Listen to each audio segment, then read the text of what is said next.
മലയാളികൾ ഏക്കാലം ഓർത്തിരിക്കുന്ന ഒരുപിടി മികച്ച സിനിമകൾ സമ്മാനിച്ച സംവിധായകനാണ് സിബി മലയിൽ. 50-ലധികം സിനിമകൾ സംവിധാനം ചെയ്ത സിബി മലയിൽ മികച്ച സംവിധായകനുള്ള സംസ്ഥാന അവാർഡ് നേടിയിട്ടുണ്ട്. മുത്താരംകുന്ന് പി.ഒ എന്ന ചിത്രത്തിലൂടെയാണ് സിബി മലയിൽ സ്വതന്ത്ര സംവിധായകനാകുന്നത്. പിന്നീട് ദശരഥം, കിരീടം, ആകാശദൂത് തുടങ്ങി മികച്ച ചിത്രങ്ങൾ സിബി മലയിൽ ഒരുക്കിയിട്ടുണ്ട്.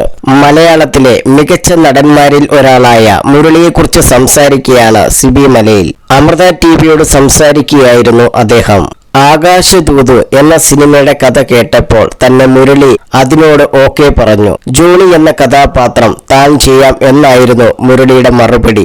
ആ സമയത്ത് മുരളി ഒരുപാട് സിനിമകളിൽ നായകനായി തിളങ്ങി നിൽക്കുകയായിരുന്നു. അങ്ങനെയുള്ള അവസ്ഥയിൽ നായിക പ്രാധാന്യമുള്ള സിനിമയിൽ അഭിനയിക്കുക എന്നത് വലിയ കാര്യമാണ്.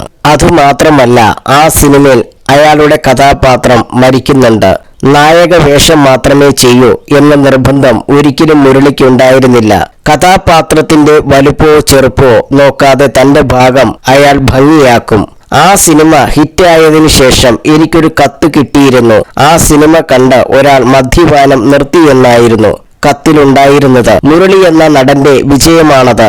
എനിക്ക് കിട്ടിയ നാഷണൽ അവാർഡിനേക്കാൾ മൂല്യം ആ കത്തിനുണ്ട്, സിബി മലയിൽ പറഞ്ഞു.